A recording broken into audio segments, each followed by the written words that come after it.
Y continuamos aquí en Alta Política, como todos los martes en vivo en la señal 2 de Somos Alta.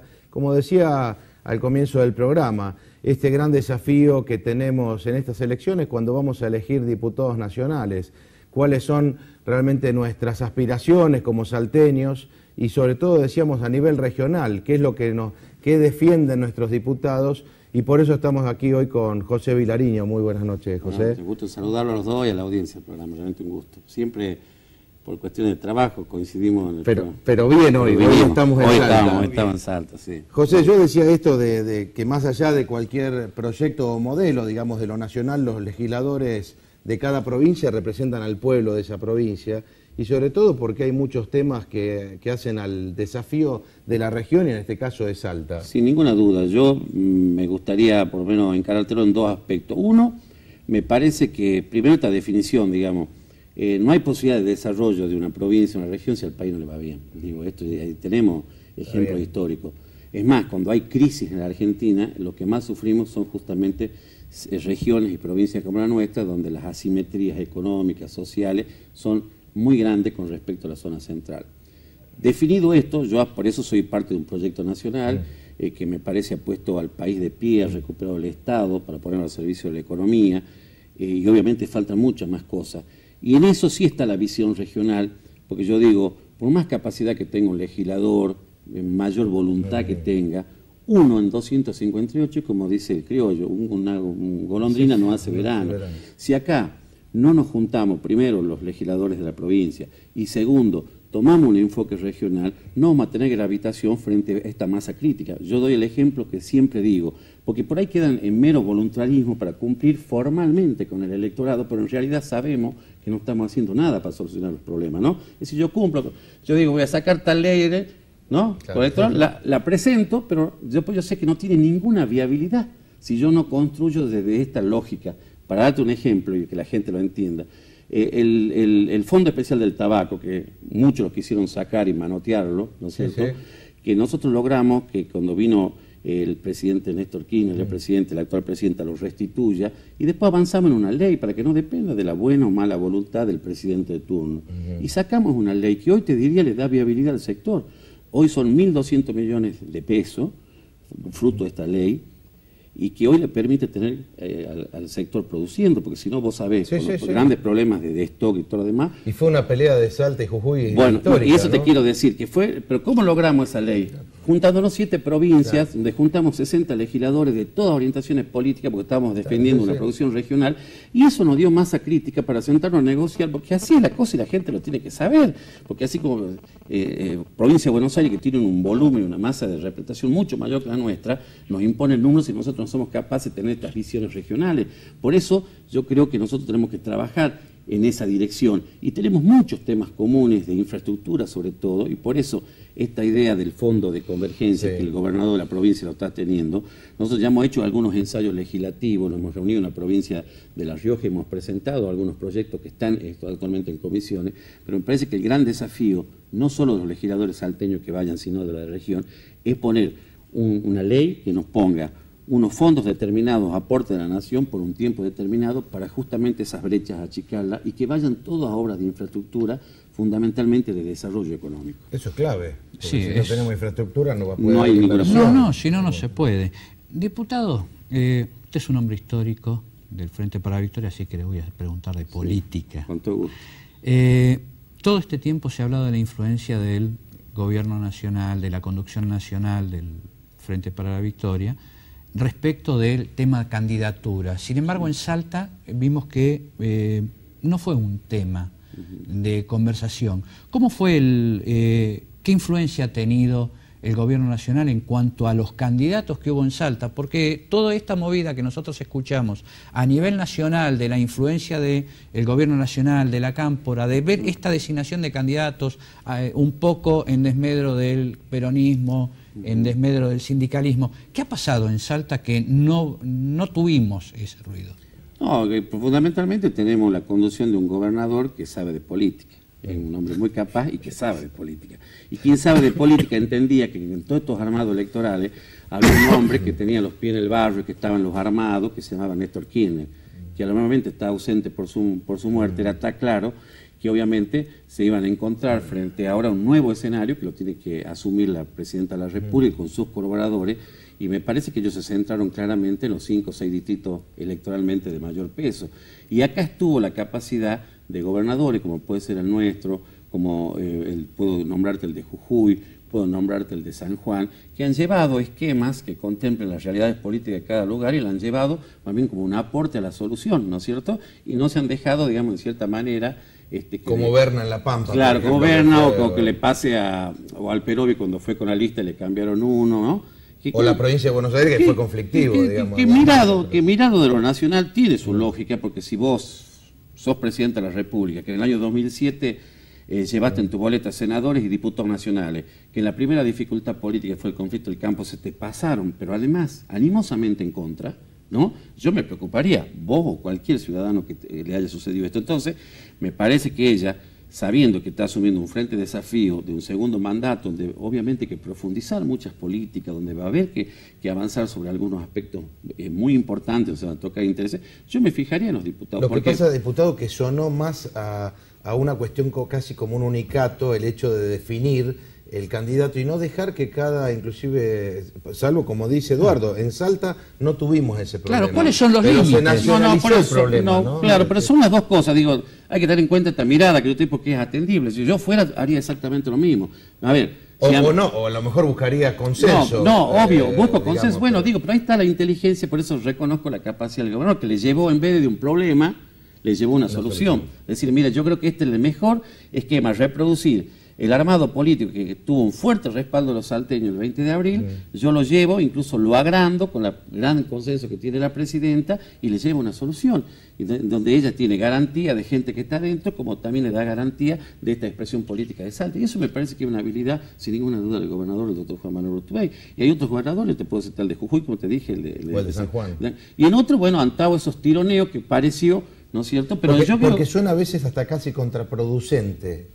Pareció como contraproducente en algunos lugares la imposición, y en este caso hay una suerte de paz política para poder ir a las elecciones con cierta tranquilidad. No, sin ninguna duda. A ver, si yo hubiera sido Cristina Fernández de Kirchner y sabiendo lo que me sucedió en el primer mandato, yo hubiera buscado las condiciones. Primero, tengo que recuperar mayoría, por lo menos primera minoría, en la Cámara de Diputados de la Nación y en la Cámara de Senado de la Nación.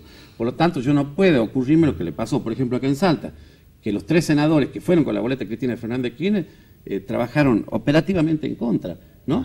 Y 2 diputados nacionales que entraron con la boleta ya operativamente trabajaron en contra. Pucha, me parece que esto es una estafa a la voluntad de la gente que acompañó a esos diputados para acompañar ese proyecto del presidente, ¿no? Que está bien, no quita que uno tenga visiones, por ahí cuando se tocan los intereses Salta y uno se reafirma y los defiende, pero vuelvo a insistir en las cuestiones de la construcción global, de sacar la economía de un país adelante o sacar un país adelante, tiene que estar acompañado. Sin embargo, sistemáticamente en todo el contra. Entonces, a mí yo lo veo atendible que ella justamente haya fijado sobre... Quizás el método o cómo se transmitió no fue lo mejor, pero sin ninguna duda fue un intercambio de opiniones, y en eso está la habilidad y la capacidad. Yo creo que el gobernador le llevó, en vez de una dificultad, una solución política. ¿Es una reafirmación de poder de la presidenta?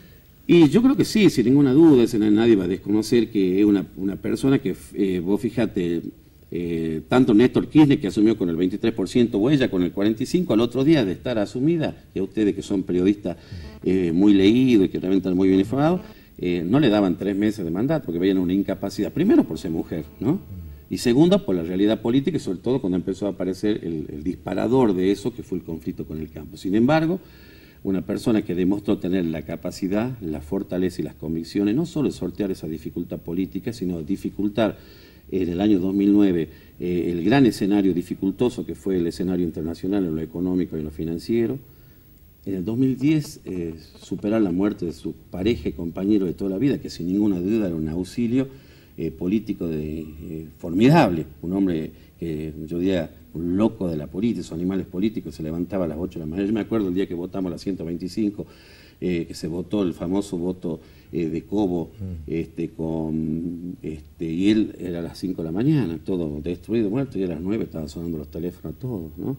Bueno, esto era Néstor Kirchner, y eso me parece que es lo que la Cristina Fernández transmitió, una fuerte fortaleza, fuertes convicciones, y sin ninguna duda ella demostró salir de un escenario muy dificultoso, que no diría muy pocos casos, yo recuerdo en la República Argentina, ¿no? De tener prácticamente un 80% de la opinión en el 2008 en contra, y hoy tener el otro espejo, ¿no? Diputado, y si uno pensara en cuál es la profundización de esos temas pendientes, desde José Vilariño, que viene acompañando este proyecto hace muchos años. Yo sí creo que hay que trabajar sobre 4 o 5 temas que me parece que pero no... digo, debe haber alguno a lo mejor más... Por eso, yo te lo nombraría que me parece que son 4 o 5 puntos muy importantes, que no quiere decir que porque hayan sido dejados de lado, porque había prioridad, había que recuperar la economía, el trabajo, políticas de inclusión social, la educación, bueno, eso ya está. Entonces yo diría que para que el país funcione debemos discutir 4 cosas que me parece que no están.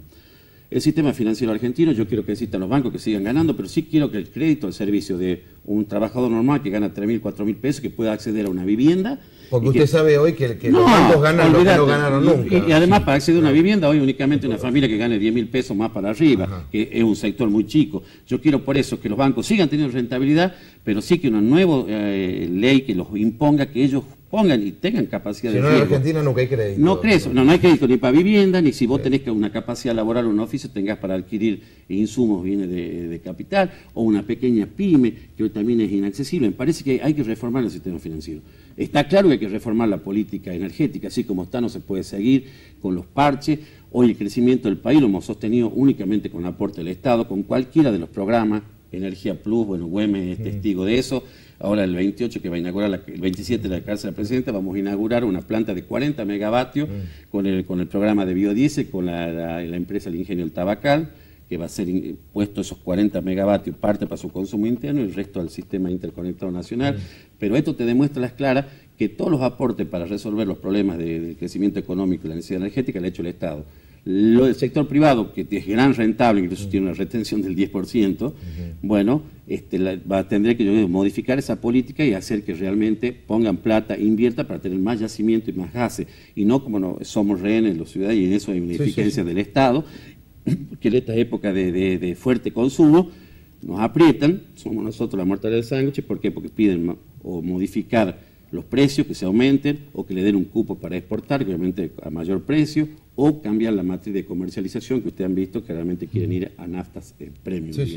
Entonces, eso es otro tema candente. La política de subsidios es otro tema que tenemos que discutirlo, hay que federalizarlo. Sería un tercer tema. Un tercer tema muy importante, yo digo, porque hoy vos fijate, ¿por qué la cantidad de dinero que se destina para mantener, que yo estoy de acuerdo, el transporte público, tanto trenes, subterráneos o transporte público de pasajeros en la ciudad de Buenos Aires o el conurbano, porque nosotros acá lo tiene que hacer el Estado provincial? ¿Por qué no repartir más federalmente o equitativamente? Y es mucha plata, Andrés, es mucha plata. José, porque se habla de casi en lo que hace a petróleo y gas, casi en el año unos 60.000 millones de pesos es lo que necesita Bolivia para salir de la pobreza. Es decir, ¿por qué Argentina en ese punto, que es la energía, no hemos ido en la matriz energética para atrás? Claro, bueno, por eso, pero yo digo pero que... es para discutir. Es para discutirlo, pero yo creo que acá debe ser, creo que el Estado sea ineficaz de ponerles condiciones al sector privado. Y toda la inversión para cambiar esa matriz la había sido el Estado. Ahora vamos a inaugurar antes de fin de año Atucha 2, hemos vuelto a reformular para que volvamos a tener, digamos... Dígame que vamos a defender la energía nuclear. Que totalmente, no, además, bueno, nosotros votamos, votamos una ley que es inédita en el país, que a veces mucho no se conoce, que son los fondos para terminar Atucha 2, empezar Atucha 3 y para refuncionalizar Embalse Río Tercero, que va a significar el reactor que ha funcionado eficiente, un reactor de diseño totalmente argentino, que se lo va a volver a reacondicionar y obviamente ampliar la generación que va a tener esa central. Así que yo creo que eso es un tema. Y yo llegaría al cuarto tema, el tema minero, que es un sector que está creciendo fuerte económicamente, que obviamente se le ha dado muchas facilidades y nada a cambio, ustedes lo han visto. Entonces yo lo que quiero es que modificar esa política, que exista la industria minera, que ganen, pero bueno, con dos condiciones. Cuidemos fuertemente el tema del ambiente y segundo, que vengan recursos. No es posible que hoy ellos estén pagando regalías que vos realmente dan risa, que generalmente es sobre el mineral bruto y no sobre el producto terminado, fundamentalmente en las que tienen fuerte valor en el mercado, como el oro, que ustedes saben que ha crecido de qué manera, ¿no? No, son 4 temas creo que más que importantes, que van mucho más allá de que cualquier partido político, sino que hacen en la mayoría de estos temas a que la región y Salta sobre todo tenga un fuerte desafío. Yo le pondría ahí como dato nuestro la reactivación del Belgrano, que es muy bueno, es una ansiedad de todos los salteños. Sí, porque es una asignatura pendiente que realmente tiene que ser parte de un programa nacional. En ese sentido, Vilariño, ¿no cree usted que nos debemos un plan estratégico ferroviario que incluya, por ejemplo, electrificación de ramales troncales, unificación del sistema de tracción, de las trochas? ¿No cree que está faltando eso a largo plazo, a 15, 20 años? Sin ninguna duda, y uno anda por el mundo y ve que el ferrocarril es un elemento fundamental, no solo en el movimiento de personas, sino fundamentalmente de la economía, y generalmente el Estado es un rol importante. Yo creo que acá se tomó una decisión, son muchos años de abandono y de desmantelamiento del ferrocarril argentino. Nosotros votamos en el año 2008 una ley que volvió a recuperar parcialmente y hoy se va a hacer de manera gradual. Y obviamente siempre lo de Salta estamos para el último, lamentablemente. Por eso el gobernador ha propuesto que las provincias que involucra al Belgrano Cara, que son 9 provincias argentinas, sean las que se hagan cargo. ¿Por qué? Porque si no vamos a un ritmo muy lento y no sucede lo que vos estás diciendo. Por ejemplo, acá hemos el ramal, que es el C20, que va de Pichanal a Barranquera, está funcionando muy bien. La inversión que se ha hecho en el puerto de Barranquera es muy importante. Ahora se acaba de licitar ya el restablecimiento de la vía que va paralela a la Ruta 81, que es el ramal C23, que va desde Embarcación hasta Formosa, así que eso es muy importante. Estamos hablando de dos canales que son bioceánicos, ¿no se me entiende? El tercer ramal que falta, el C14, sobre todo para que sea salida de nuestra producción al Pacífico. Y obviamente quedarían 2 ramales que para mí son muy importantes desde el punto de vista de pasajero y turístico, que sería que ya pronto va a empezar a funcionar, que obviamente nosotros ya no queremos hacer un anuncio, nada, que funcione, ver cómo está, que ya en este mes que viene se va a empezar el de Güemes Salta, y el otro que me parece quedaría muy cerca, que es el tren turístico hacia el dique Cabra Corral. Que Qué linda obra sería. Es una obra muy importante que me parece que está planificada por el gobierno de la provincia cuando hagamos la autopista hacia Coronel Moldes. Le hago una última pregunta, me dice sí o no, porque es un deseo de toda la teleaudiencia que le hagan los candidatos a diputados. ¿Está a favor o en contra del aborto? No, es un tema difícil. Yo en realidad estoy a favor de la vida. Así como la plantean en términos genéricos, me opondría. Estoy a favor, yo siempre, el derecho a la vida, los días de derecho por nacer, yo he sido autor acá de la ley en la condición legislador provincial, pero sí estoy de acuerdo que se puede usar este mecanismo para determinadas circunstancias, como lo dice el Código Civil. Pasa que hay tanto sobre este tema. Ahora es puntualmente... Claro, hay que ver claramente. Yo sí creo que hay que defender, vuelvo a decir, no al aborto generalizado, sí creo para ciertas instancias, como lo establece el Código, las violaciones, bueno, hay un montón de instancias particulares que merecen atender que el Estado resuelva de una manera autorizando esta práctica, pero en términos genéricos yo en principio no estoy de acuerdo así como se lo está planteando. Muchas gracias, diputado Vilariño. Gracias, diputado. Vamos nosotros a una pausa y enseguida regresamos con más Alta Política.